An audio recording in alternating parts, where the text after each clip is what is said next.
Hello, this is Carnivore Chef Bruno, and today we are going to talk about carbs and about sugar and about plants, vegetables, fruits, whatever, and how they are not good for you. I know that our parents and our grandparents teach us from when we were small that eating vegetables and eating fruits and eating carbs and bread and pasta and everything, that it was very healthy, and we will grow up and we will be big and strong and healthy. But especially healthy, that's something what is not correct anymore, because we eat carbs and we eat fruits and vegetables for decades and decades. I'm 54 years old, so I eat probably like 50 years, nothing else but vegetables, lots of fruits, and then also a lot of candy and sugary things. And in the beginning, that's not a problem. The first 10 years, maybe 20 years that you are eating this, not so much going on. You seem quite normal. But after 3-4 decades of eating all those strange things for your body, because actually our bodies are made to eat meat. Our forefathers were eating meat. They were hunters, they were predators. And humans, just like lions, they were eating meat, fish and eggs if they could find them. Maybe sometimes a little bit of berries if they would find some berries somewhere. But actually we are made to eat meat. That's one thing. And because we eat decades and decades, like maybe most people 20, 30, 40 years, or maybe even more. If you are 70 years, it can be that you eat 6.5 decades. What they teach us to eat fruits and vegetables and bread and pasta and potatoes and everything. And usually they tell us to eat not too much meat, like 100 grams of meat is enough, and it has to be very lean, no fat on the meat, because fat gives you heart attacks. And this is also all not true. There are new studies done, and it's not true. People don't get heart attacks because they eat fat. People get heart attacks and clogged arteries because of eating vegetable oils, and especially vegetable oils and seed oils are the worst things that we can eat. And especially sugar also. Sugar and carbs. This is what is clotting your arteries. Now, is there proof for all what I am telling you?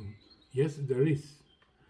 We will see in a minute here a clip about, first and for all, the worst thing of all, sugar. So look what these people have to say about sugar. It's sweet. It's seductive. Is it deadly? Tonight, the dangers of sugar. I think that sugar is a main contributing factor. Serious new warnings from serious people. The more I learn about it, the more it scares me. Also tonight, what the sugar industry has tried to hide. Strategies that I thought the tobacco companies made up back in the 50s, actually some of those the sugar people had done even before that. So as you can see, the sugar is very bad for us. As you could see, it gives people too much sugar, we get inflamed, and you get heart disease, as you could see, and also cancer. Cancer also thrives on sugar. And now our scientists and our doctors and nutritionists start to find out about this. But the sugar companies themselves, they knew it already in the 60s, in the 70s, that sugar was very bad for us. But no problem. Sugar was no problem. It was an empty calorie. Just eat it, no problem. They knew it. They wanted to make us sick, and it worked.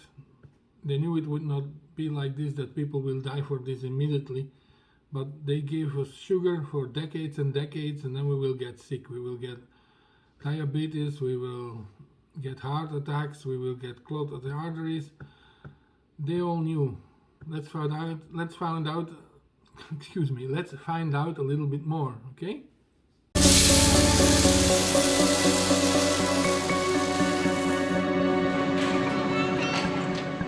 When the Breeden family goes shopping, like most Canadians, they try to buy healthy. Let's go. Why lucky ones? Okay, lucky charms? Okay. You want one that looks like half a moon? Or you want A lot of what they eat is processed. They assume it's nutritious, but they've never paid much attention to what's in the food they buy, have no idea how much sugar is hidden in it. All right, guys, so I want you to just kind of start by telling me a little bit about some of the groceries that you got today and where Registered dietitian Jacqueline Pritchard is about to help them figure it out. Have you guys ever taken a look at any of the nutrition labels or really paid The attention label to on kind this of what the Nesquik box cereal says there are 10 grams of sugar in 3/4 of a cup. But whoever eats just 3/4 of a cup Just check the ingredients now. But how many of those would go into your bowl to make up your bowl of cereal? For me, I'd say probably like 8 or 9. Okay. 11. That's a lot of cereal. And as Jonathan Breeden is about to find out, an awful lot of added sugar. So in your serving of cereal, of about 8 of these servings, Yeah. you're looking at about 20 teaspoons of sugar added Yeah, of that's- non-nutritional value. That's a lot. Yeah. Wow, as we can see, this young couple with their children, they were buying cereals and not thinking about how much sugar is inside, and okay, they come home and then there is a nutritionist, and she is helping them, asking him how many of cups of cereal he is eating in one time, and he told 8 cups, and she measured it and she told that there are 20 coffee spoons of sugar inside, and he was surprised. And you could be surprised how many sugar those people eat in one day.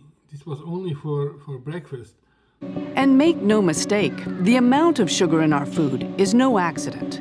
The food industry goes to great lengths to figure out what makes us crave a product, the exact combination of ingredients it calls the bliss point. You know, everybody asks, what is the bliss point? Dr. Howard Moskowitz. He's a long-time food industry consultant known as Dr. Bliss. The best way I can do it is to give you an example. Do you drink coffee with sugar or with milk? With milk? So if you add more and more milk, you like it more and more, up to a certain point where you like it the most. And then add a little bit more milk and you say, oh, it's too milky, and my gosh. And add a lot more milk and it's horrid. So it's Goldilocks. It's the middle, it's the best one. It's the level where you like that product the most. A Harvard-trained mathematician, Moskowitz uses models to test people's reactions to different versions of a product. Once he's found the bliss point, the product hits the shelves. From soda pop to spaghetti sauce, his magic makes money.